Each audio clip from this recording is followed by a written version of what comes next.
교회는 병원이다라는 책이 있습니다. 교회는 병원이다라는 말이 무슨 말이냐? 교회 안에는 병든 자, 각종 병든 자들이 많다라는 거예요.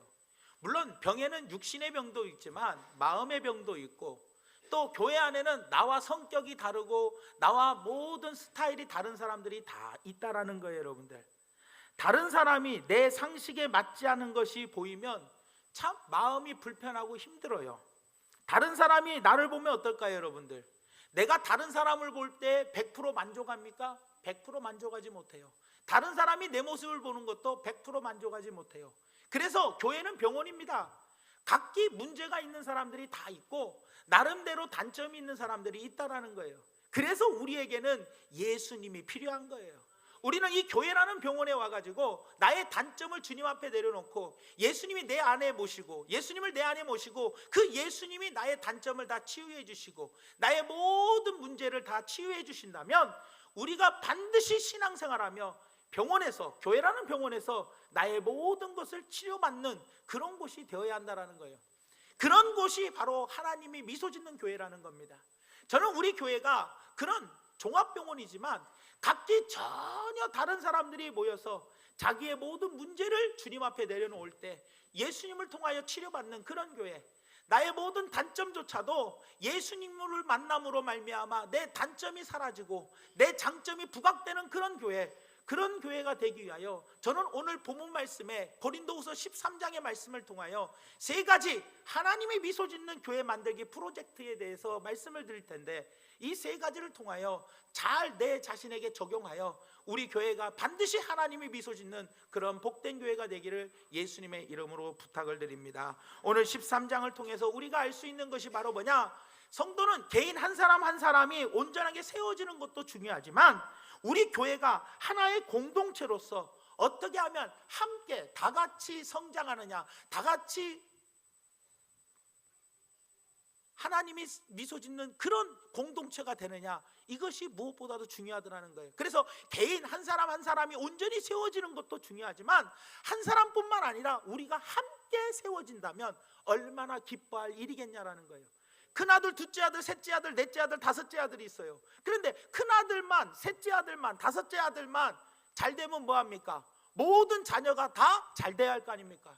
교회 안에 누구는 믿음이 성장하는데, 누구는 막 기쁨이 넘치는데, 누구는 막 신앙생활을 열심히 하는데, 어떤 사람은 신앙생활이 쇠퇴해가고 어떤 사람은 믿음이 떨어져 간다면 그게 좋은 교회가 되겠냐는 거예요. 진짜 하나님이 미소 짓는 교회는 어떤 한 사람도 열애하는 사람이 없이 모두가 함께 더불어 공동체이기 때문에 성장해 나가는 그런 교회가 되어야 한다는 거예요. 그런 교회가 되기 위해서 우리는 오늘 본 말씀을 통해서 알 수 있는 세 가지가 바로 뭐냐? 그 첫 번째가 바로 우리 교회가 하나님의 기뻐하시는 교회로 만들기 위한 프로젝트 첫 번째가 바로 무엇이냐? 첫 번째로 범죄가 퍼져나가는 것을 막아야 한다는 거예요. 하나님 말씀을 기준으로, 하나님 말씀을 통하여 범죄가 퍼져나가는 것을 막아야 한다는 겁니다. 오늘 본 말씀 1절에서 4절의 말씀이 바로 그런 내용입니다. 고린도 교회에는 문제가 있었어요. 어떤 문제들이 있었냐? 말이 많았어요. 입소문이 너무 막 말이 많으니까 헛소문 같은 것도 많이 났고요, 말들이 너무 이 말 저 말이 많았어요. 근데 그 말이 너무나 많으니까 교회가 자꾸 뭐예요? 범죄가 확산이 되어가는 거예요. 하나님 앞에서 범죄가 뭡니까? 말씀에서 비껴나가는 것이 다 범죄입니다. 그런데 하나님의 말씀에서 기준에서 벗어나, 말씀의 기준에서 벗어난 이 범죄들이 점점 늘어나기 시작했다는 거예요. 왜냐? 세상에 있는 기준을 가지고 교회 안으로 가지고 들어왔어요. 사람들 앞에 세상에서 좋았던 것을 교회 안으로 가지고 와서 이야기를 합니다. 야, 세상에서는 이렇게 하니까 좋았더라. 교회 안에서도 이렇게 해야 한다, 저렇게 해야 한다. 교회, 세상에 있는 것들을 교회 안으로 가지고 와서 교회 안에서 이렇게 하는 것이 좋다 하면서 많은 고린도 교인들을 현혹시켰다는 거예요. 그러니까 고린도 교인들이 착각을 해가지고 어떻게 했어요? 말씀을 주장하지 않는 사람들, 말씀을 떠난 사람들의 이야기만 듣고 고린도 교회가 흔들거려 버렸어요. 교회에서 정말로 중요한 건 뭐냐? 온전한 교회를 만들기 위해서는 최고의 권위가 말씀이어야 하는데, 말씀은 제쳐두고 세상의 이론을 가지고 교회 안에 들어와서 교회 안에서 그걸 가지고 이야기하는 거예요. 민주주의를 해야 한다. 교회는 민주주의를 해야 한다라고 이야기해요. 다수결의 의견을 위해서 교회는 이끌어져 가야 한다. 이런 이야기를 교회에서 하는 거예요. 성경의 말씀은 절대로 민주주의가 아닙니다. 하나님이 하라 하면 하는 거고 하지 말라만 안 하는 것이지, 모든 백성들이 다 예해도 하나님이 노하면 우리는 노해야 하는 거예요. 여러분들, 하나님의 말씀이 노하면 노해야지, 예하면 예하는 거고, 우리는 말씀이 기준이 되어야지 세상이 기준이 되어서는 안 된다는 거예요. 여러분들, 내가 나이가 몇 살인데, 그것은 나이가 몇 살인데 그것은 교회 안에서 적용할 문제가 아니에요. 세상에서는 나이 드신 분들을 받들고 모시고 그분의 말에 아무 소리 말고 꼼짝 못하지만, 하나님의 말씀에는 나이가 어려도 이 어린 사람이 말하는 것이 하나님의 말씀이라면 그 말씀 앞에 우리가 순종해야 한다는 거예요. 예수님은 12살에 성전에서 많은 사람들에게 하나님 말씀을 전했더니 많은 사람들이 기이 여겼다는 거예요. 그런데 세상의 기준을 자꾸 교회에 갖고 와서, 야, 너 나이가 몇 살이요? 자꾸 교회 안에서 나이를 따지면서 나보다 나이 어린 사람은 말 함부로 하고 무시하고, 내가 경험이 뭔데, 세상의 사회에서는 직분이 높은 사람이 대장이요, 그리고 높은 권력을 가진 사람들 앞에서는 굽신굽신해. 하지만 그것이 교회 안에 들어와 가지고 장로님이라고 권사님이라고 대접받으려고 하고 대우받으려고 하고, 왜 인사 안 해? 하면서 이런 세상의 이론이 교회 안에 들어와서 그렇게 해야 한다라고 말하면 아니 된다라는 거예요. 우리 교회 안에 하나님의 말씀은 뭐예요? 먼저 본이 되고, 먼저 섬겨주고, 먼저 인사하고, 먼저 다가가서 악수하고, 먼저 아는 척 해주는 거, 이것이 하나님의 이론이라는 거예요. 여러분들, 근데 세상의 이론이 자꾸 교회 안에 들어오는 거예요. 교회 안에 들어오면 이 하나님의 말씀이 사라지고 세상의 이론이 교회 안을 지배하기 때문에 범죄가 확산이 되어지고 말아 버리더라는 겁니다. 그러면서 자기의 경험을 가지고 이야기합니다. 회의를 해도 내 경험, 내 방식, 하나님의 말씀에 무엇이 있는가, 우리는 그것을 분명히 알아야 돼요. 교회가 하나님이 기뻐하시는 교회로 변화받는 방법이 무엇이냐? 기준은 하나님의 말씀입니다. 기준이 하나님의 말씀이 되어야 돼요. 다수가 아닙니다. 여론 가지고 여러분 하는 게 아니에요. 교회의 여론이 이렇게 하는 것이니 우리도 이렇게 해야 한다. 성도들의 여론 가지고 교회를 이끌어가는 것이 아닙니다. 여러분들, 다수결에 의해서 교회를 이끌어가는 것이 아닙니다. 여러분들, 우리는 다수결과 여론 정치를 하는 곳이 교회가 아니에요. 여러분들, 말씀에 의해서 움직이는 것이 바로 교회입니다. 여러분들, 그렇기 때문에 사도 바울은 굉장히 신사적이었어요. 사도 바울은요, 정말로 강권적으로 교회를 이끄는 사람이 아니었어요. 사도 바울은 나름대로 신사적이었고 부드러운 사람이었어요. 그런데 적어도 교회를 깨는 일, 다시 말하면 말이 많고 헛소문 내고 말씀이 아니라 경험이나 여론을 가지고 다수결에 의해서 정치하는 그 사람들에게 뭐라고 이야기하느냐? 오늘 본문 말씀 2절에 보니까 이렇게 이야기를 합니다. 내가 이미 말하였거니와 지금 떠나 있으나 두 번째 대면했을 때와 같이 전에 죄 지은 자들과 그 남은 모든 사람에게 미리 말하노니 내가 다시 가면 용서하지 아니하리라. 야, 사도 바울이 이런 훌륭한 선지자가, 이런 훌륭한 사도가 용서하지 아니하리라, 내가 다시 가면 너희들 용서하지 않는다, 이렇게 당당하게 말했다는 거예요. 사도 바울이 얼마나 신사적이고 얼마나 사랑이 많고 성도들을 눈물로 훈계하며 얼마나 3년 동안 눈물로 훈계하며 성도를 사랑했던 사람입니까? 그런데도 사도 바울의 입술에서 어떤 말이 나옵니까? 하나님의 말씀이 아닌 것이 범죄의 확산이 퍼지니까, 하나님의 말씀이 아닌 것이 교회를 이끌어가니까 내가 다시 가서는 너희를 용서하지 않겠다라고 경고를 하더라는 거예요. 사랑하는 성도 여러분, 우리가 하나님 앞에서 하나님의 일을 할 때 약해져야 할 것과 강해져야 할 것이 있습니다. 주의 일을 할 때에는 약해져야 할 것이 있어요. 그것이 바로 뭐냐? 우리가 영혼을 살릴 때에는, 영혼을 살리는 문제에서는 약해져야 돼요. 그 영혼을 살리기 위해서 우리는 관대해야 돼요. 그 영혼을 우리가 위해서, 그 영혼을 얻기 위해서 우리는 한없이 그 영혼에게 관대한 마음을 갖고 사랑으로 허물을 덮어주고 용서하며 그 사람을 끌어안아줘야 돼요. 한없이 그 사람 앞에 약해져야 돼요. 하지만 우리가 강해야 할 때가 언제입니까? 교회 안에 범죄가 들어와서 범죄가 확산이 될 때, 이때는 우리가 강하게 대처해야 돼요. 이러면 안 됩니다, 이렇게 해야 합니다, 이렇게 하면 잘못된 겁니다, 이렇게 해야 합니다. 하면서 그 범죄를 확산을 막아야 한다는 거예요. 단호하게 아닌 것은 아니다라고 강하게 나가야지. 내가 친한 사람이 이야기하니까, 그래 언니가 이야기했으니까 뭐 알았어, 나는 그냥 가만히 있을게. 나하고 친한 형님이 말하니까, 교회 안에서 나하고 친한 형제와 자매가 말하니까 어쩔 수 없이 아닌데도 그냥 알았어, 나는 그냥 모른 척하고 있을게. 내가 뭘 나서 안 나서는 게 좋지. 내가 친한 사람이 주장하고 나오면 말도 못하고, 이거는 분명히 하나님 말씀이 아닌데도 범죄가 확산할 수 있도록 자기는 가만히 있어버리더라는 거예요. 절대 그래서는 안 된다는 거예요. 여러분들, 강할 때는 강해야 하고 약할 때는 한없이 약해야 하는 것, 우리는 이것을 구분할 줄 알아야 되더라는 거예요. 우리가 모든 것 일을 평가할 때 최고의 기준이 하나님의 말씀이라는 것을 깨닫고, 우리 교회가 말씀이 아니라 사람의 어떤 정으로 이끌려 간다면 그것을 잘라버리시기 바랍니다. 세상의 어떤 이론이 우리 교회 안에 들어와서 그 세상의 이론대로 어떤 것을 해 나간다면 단호하게 그것을 잘라버리시기 바랍니다. 강할 때는 강해야 합니다. 약할 때는 약해야 합니다.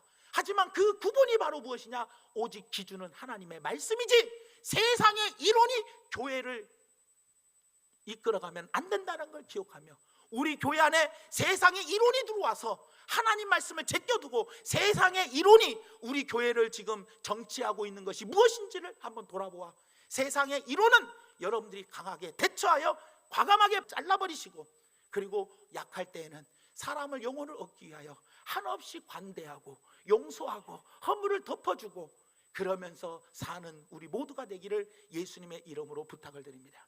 그 다음에 두 번째로 우리가 하는 이야기가 뭐냐? 바로 자신의 성장을 위해서 먼저 힘써야 한다는 거예요. 자신의 성장을 위해서 먼저 힘쓰라. 오늘 본 말씀 5절 말씀에 보면 이런 이야기가 있습니다. 너희는 믿음 안에 있는가 너희 자신을 시험하고 너희 자신을 확증하라 라고 이야기합니다. 사도 바울은 하나님의 말씀의 잣대를 가지고 다른 사람을 시험하기 전에 먼저 자기 자신을 시험하라는 거예요. 하나님의 말씀을 통하여 남에게 그 잣대를 드리지 말고, 하나님의 말씀을 남에게 잣대 드리지 말고 누구에게 잣대를 대라? 나에게 잣대를 대라는 거예요. 먼저 내가 시험을 받아야 한다는 거예요. 다른 사람이 아니라 진정으로 은혜가 있는 사람들은 하나님의 말씀을 듣고 내 자신부터 무너지기 시작하더라는 거예요. 여러분, 악한 영이 역사한다라는 단어를 우리는 많이 씁니다. 아이고, 그거 악한 영이 역사하는 거예요. 악한 영이 역사한다라는 단어를 많이 써요. 그런데 악한 영이 역사한다라는 뜻이 무엇인지 아십니까, 여러분? 말씀을 들을 때 그 말씀을 나에게 적용하는 것이 아니고 자꾸만 그 말씀을 남에게 적용시키는 것, 그것이 악한 영이 역사하는 거예요. 여러분들, 하나님의 말씀은 나 들으라고 하는 것이지 나에게 그 말씀을 받았으면 나에게 적용을 시켜야지. 아이고, 요 말씀은 누구 집사님 들으라고 하는 말이네. 아이고, 요 말씀은 누구 권사님 들으란 말이요. 아이고, 요 말씀은 누구 장로님 들어야 하는데, 아이고, 오늘 하필이면 저 사람이 왜 빠졌대. 이것이 악한 영이 역사하는 거예요. 하나님의 영이 역사하는 것은, 하나님의 영이 임하면 그 말씀이 내 심령을 쪼개는 거예요. 내 골수를 쪼개고 남는 거예요. 나에게 그 말씀이 역사하여 내 안에서 자복하고 회개하고 통회하며 그 말씀을 통하여 내가 변화되고, 아멘, 그 말씀대로 내가 그리 하겠나이다 라고 하나님의 영이 역사하면 그 말씀이 나에게 받아들여지는 거예요. 그러나 악한 영이 역사하면 나에게 받아들여지는 게 아니라, 아이고, 요 말은 누구 들으란 말이야, 요거는 누구 들으란 말이야. 요것이 악한 영이 역사하는 거예요. 여러분들, 사랑하는 여러분, 자꾸만 다른 사람에게 잣대를 들이대니까 거기에서 시험이 오고 문제가 생기는 거예요. 왜 남에게 그거를 들이댑니까? 그러니까 그 안에서 시험이 생기고 문제가 생기는 거예요. 나에게 적용을 시켜서 내가 반성할 거 반성하고, 내가 새롭게 될 거 새롭게 하고, 각오할 거 각오하고, 변화되어 나갈 건 나가야지. 여러분들, 많은 사람들이, 젊은 사람들이 이런 이야기합니다. 교회에 개혁을 일으켜야 한다. 개혁을 이야기합니다. 여러분, 개혁과 혁명은 다릅니다. 여러분들, 혁명은요, 다른 사람을 고치는 것, 다른 사람을 쳐가지고 고치는 것이 혁명입니다. 그러나 개혁은 자기를 쳐서 고치는 게 개혁입니다. 여러분들, 개혁이 뭡니까? 성경으로 돌아가는 게 개혁입니다. 성경 하나님의 말씀으로 돌아가는 게 개혁이에요. 그런데 우리는 혁명과 개혁을 혼돈하고 있어요. 다른 사람을 쳐가지고 고쳐나가는 것은, 다른 사람을 고치는 것은 그건 혁명입니다. 하지만 나를 쳐가지고 나를 고치는 것이 개혁이에요, 여러분들. 그런데 교회 안에서 잘났다는 사람들이 그런 말이에요. 젊은 사람들, 잘났다는 사람들이 당회가 이렇게 해야 합니다, 담임 목사님이 이렇게 해야 합니다, 재직들이 이렇게 해야 합니다. 그러면서 자꾸 뭔데? 성도가 해야 할 말과 담임 목사가 해야 할 말이 있는 거예요, 여러분들. 담임 목사는 말씀으로 여러분을 가르치는 사람이고, 성도는 뭐 하는 사람들입니까? 이렇게 해야 합니다, 저렇게 해야 합니다 하고 주장하는 사람들이 아닙니다, 여러분. 이렇게 바꿔야 합니다, 저렇게 바꿔야 합니다 라고 하는 것이 아니에요, 여러분. 내 자신을 먼저 적용시켜서 내가 먼저 개혁을 하는 것이지, 내가 먼저 고쳐나가는 개혁이 있어야지. 여러분들, 이것을 우리는 잘 알아야 돼요. 혁명이 있어서는 안 되는 거예요. 교회 안에는 먼저 하나님의 말씀의 기준을 붙들었습니까? 그렇다면 그 말씀을 나에게 먼저 적용시키는 것, 이것이 하나님의 영이 역사하는 겁니다, 여러분들. 그렇기 때문에 여러분들 모든 개혁은 뭐예요? 자신을 쳐서 하나님의 뜻 앞에 복종시켜 하나님의 말씀을 따라가는 삶, 이것이 진정한 개혁이라는 거예요. 그러므로 변화는 다릅니다. 변질하고 변화는 달라요. 변화되었다, 변질되었다, 뜻이 다릅니다. 변화는 바로 무엇입니까, 여러분들? 성경 중심으로 변하는 것, 성경 말씀대로 변하는 것이 변화고, 변질은 뭡니까? 그것이 바로 타락입니다. 성경 말씀을 떠나는 변화, 성경 말씀을 떠난 변화가 바로 타락이고, 그리고 그게 변질입니다, 여러분들. 그러니까 우리 교회는 변화가 되어야 돼요. 어떻게 변화되어야 돼요? 말씀으로 돌아오는 삶으로 변화되어야 돼요. 이것이 성화라는 거예요, 성화. 그렇기 때문에 교회의 참된 개혁과 변화는 성경에서 진정한 교회의 모습을 찾아 그 모습으로 회복되어지는 것, 하나님 말씀에는 이러한 교회가 진정한 교회구나라는 것을 깨닫고 이 진정한 교회의 모습으로 돌아오는 것, 이것이 교회의 개혁이며 교회의 변화입니다. 성도의 개혁과 성도의 변화는 하나님 말씀에 성도는 어떤 삶을 살아야 한다, 그 하나님의 말씀으로 돌아와, 그것이 바로 개혁이고 그것이 바로 성도의 변화라는 거예요, 여러분들. 그런데 우리는 그 말씀의 기준을 가지고 말씀을 누구에게 적용시키느냐? 바로 나 자신에게 적용시켜야 하는데 남에게 적용을 시키면 안 된다는 거예요. 왜 말씀을 남에게 적용시킵니까? 나에게 적용시켜야죠. 먼저 내 자신이 세워지면 모두 우리 교회가 하나님의 미소 짓는 그런 교회가 되더라는 거예요. 그런데 자꾸만 교회를 세워야 하는데, 교회가 하나가 되어야 하는데, 교회가 하나 되기 위해서 교회가 이렇게 해야 한다, 저렇게 해야 한다, 밤낮 정지하는 사람들이 있으면 교회가 하나됨을 오히려 깨는 거라는 것을 꼭 기억하시면서 하나님 말씀을 들을 때는 나에게 하시는 말씀이라고 듣고, 모든 말씀을 기준 삼았습니까? 그 기준의 말씀을 나에게 적용시킬 수 있는 그런 분들이 되시기를 예수님의 이름으로 부탁을 드리며, 내 자신을 먼저 시험하고 확정하십시오. 내가 믿음 안에 서 있는가? 내가 정말 하나님의 의를 행하는가? 내가 정말로 믿음으로 세상을 이기고 나가고 있나? 자기 자신에게 말씀을 적용할 줄 아는 교회, 그런 교회가 건강한 교회라는 것을 기억하시면서, 교회가 사는 길이 바로 무엇이냐? 첫째로 기준되는 말씀을 붙잡고 그 말씀에서 벗어나는 범죄의 확산을 막으시기 바랍니다. 그리고 그 기준되는 말씀을 가지고 그 말씀을 붙잡고 자기 자신의 성장을 위해 힘쓰는 것, 자기 자신에게 적용시켜 내 자신이 성장하는 그런 삶이 바로 우리 교회가 하나님 미소 있는 교회로 만드는 귀한 계획이라는 것을 기억하면서, 첫 번째가 뭐예요? 기준되는 하나님 말씀을 붙잡자는 거예요. 그래서 범죄의 확산을 막아버리자. 두 번째가 뭡니까? 기준되는 하나님의 말씀을 붙잡았습니까? 그 말씀을 붙잡았다면 그 말씀을 남에게 적용시키지 말고 붙잡은 하나님의 말씀을 나에게 적용시켜 내가 성장하기를 바랍니다. 그 다음에 마지막 세 번째로는 하나님의 말씀을 받아서 나에게 적용을 시켰다면 이제는 하나님의 말씀을 가지고 성도들을 위로하고 또 위로해야 한다는 거예요. 나에게 말씀을 붙잡았잖아요. 말씀을 붙잡은 말씀을 나에게 적용시켰다면, 그래서 내가 변화되었다면 이 말씀을 성도들에게 어떻게 한다? 위로하고 또 위로해야 한다는 거예요. 뭘 통해서? 말씀을 통해서 위로하고 위로하라는 거예요. 뭘 통해서요? 말씀을 통해서 위로하고 위로하라는 거예요. 오늘 본 말씀 9절 말씀에 보니까 이런 이야기가 있습니다.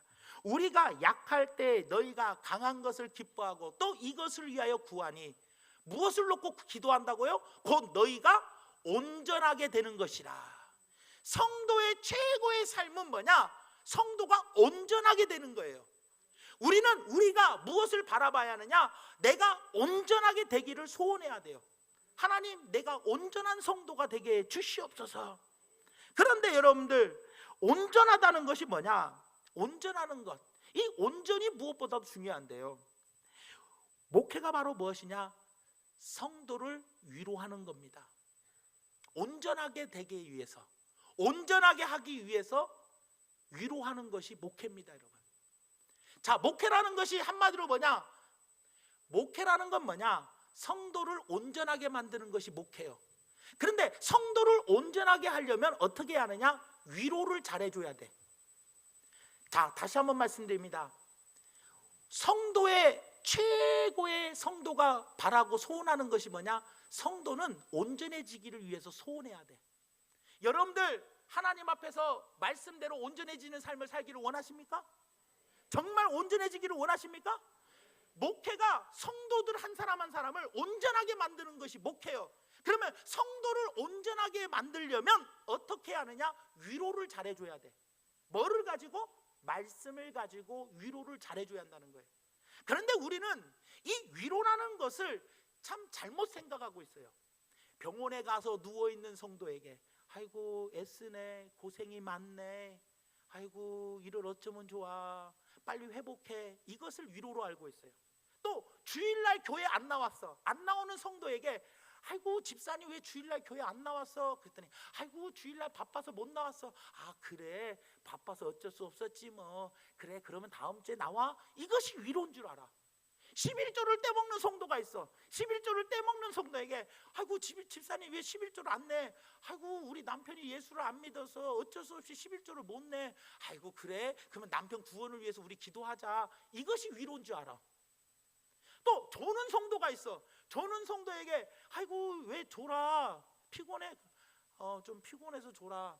아이고 애쓴다. 날마다 일하고 교회 와서 이렇게 피곤한데도 나와서 참 애쓰네. 그래, 졸더라도 교회는 꼭 나와. 이것을 위로로 알고 있다는 거예요. 여러분, 동정과 위로는 다릅니다. 여러분들, 동정은 안타까워하는 마음이요. 아파 누워 있으니까 안타까워.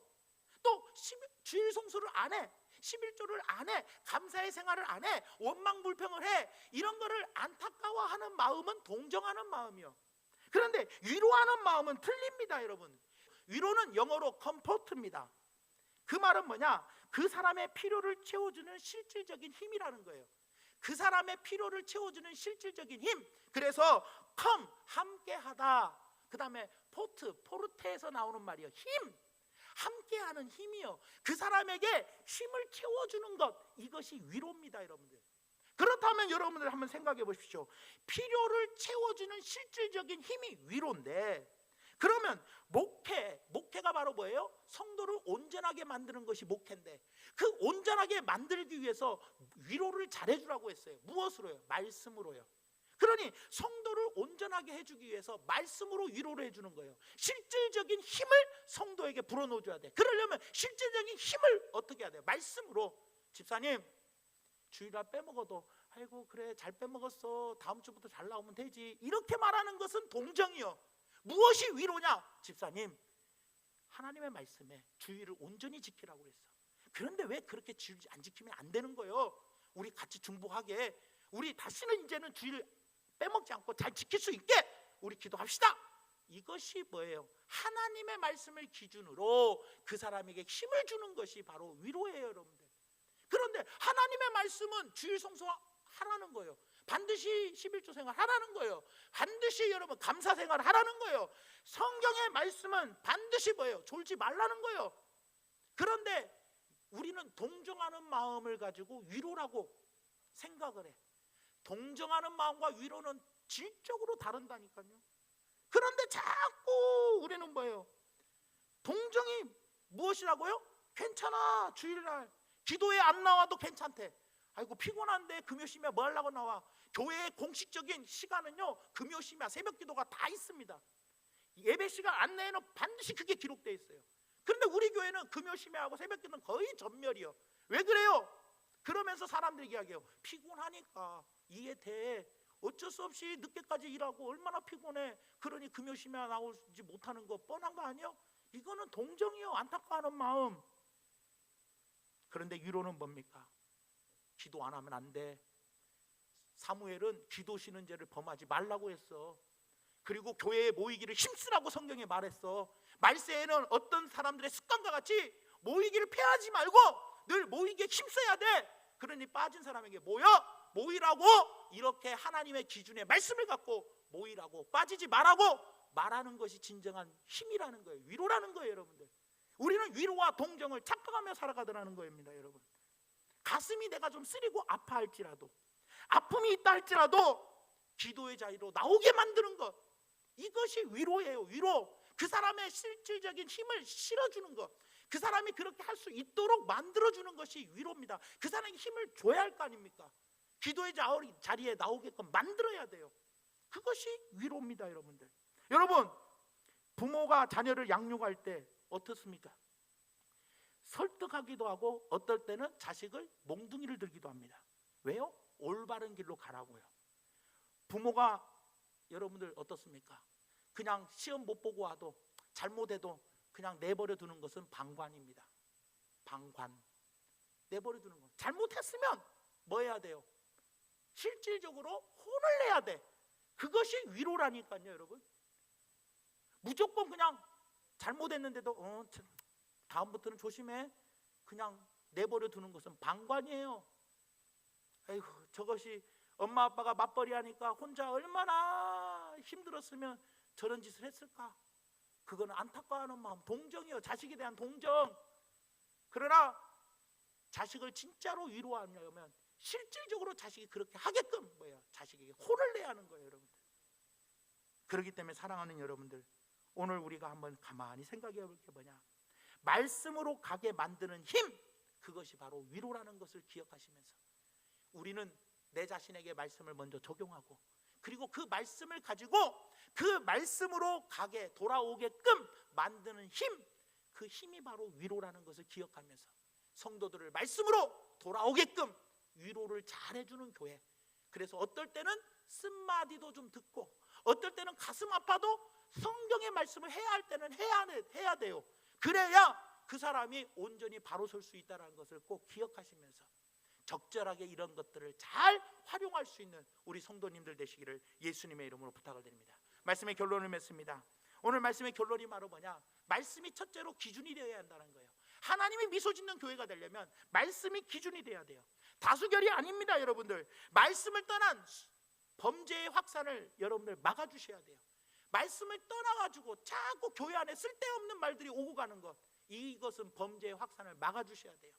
그래서 하나님의 말씀이 우리 교회를 이끌어가게끔, 말씀이 우리 교회의 기준이 되고, 말씀이 우리 교회를 통치하고, 말씀이 우리 교회를 지배해야 돼요. 말씀의 정치를 해야 하는 것이지 여론의 이야기를 듣고 여론 정치를 하면 아니 된다라는 것, 이것을 꼭 기억해 주시기를 바랍니다. 그래서 말씀이 기준이 되어야 하고, 두 번째로 기준된 하나님의 말씀을 남에게 적용시키는 것이 아니라 나에게 적용을 시켜서 내가 먼저 변화되는 본이 필요해. 내가 먼저 변화되는 삶이 필요하더라는 거예요. 그리고 세 번째로 우리는 온전해져야 돼. 온전해지게 만드는 것이 바로 뭐냐, 위로라는 거예요. 그 위로는 말씀의 기준으로 이끌어가게 만드는 실질적인 힘입니다. 힘. 그러니 위로는 내용으로 볼 때는 어떨 때는 질책이 될 수도 있고, 위로는 어떨 때는 가슴 아픈 이야기가 될 수도 있지만, 어떨 때는 따뜻한 이야기도 될 수 있어요. 그러니 이 사람에게는 따뜻한 말을 할 때는 따뜻한 말을 해주고, 이 사람한테는 권면할 때는 권면해주고, 위로의 말을 해줄 때는 위로해주고, 어떨 때는 훈계를 할 때는 훈계해주는 그런 교회가 바로 위로가 넘치는 교회라는 거예요. 위로라는 것은 무조건 동정과 혼돈해서는 안 됩니다. 동정과 위로를 혼돈하지 말고, 동정은 안타까워하는 마음이고, 위로는 뭐다? 그 사람이 온전해지도록, 말씀에 서도록 우리가 뭐예요? 권면할 때 권면하고, 또 따뜻한 말 할 때는 따뜻한 말 해주고, 그리고 훈계할 때는 훈계해주고, 질책할 때는 질책해주는 것. 그래서 그 사람이 하나님의 말씀으로 돌아오게 만드는 힘, 이것이 위로라는 것을 기억하시면서 이 위로가 넘치는 우리 교회가 되어, 그 위로를 또 내가 잘 받아들이는 성도들이 되어 우리 교회가 하나님 미소 짓는 아름다운 교회가 되기를 예수님의 이름으로 축원드립니다.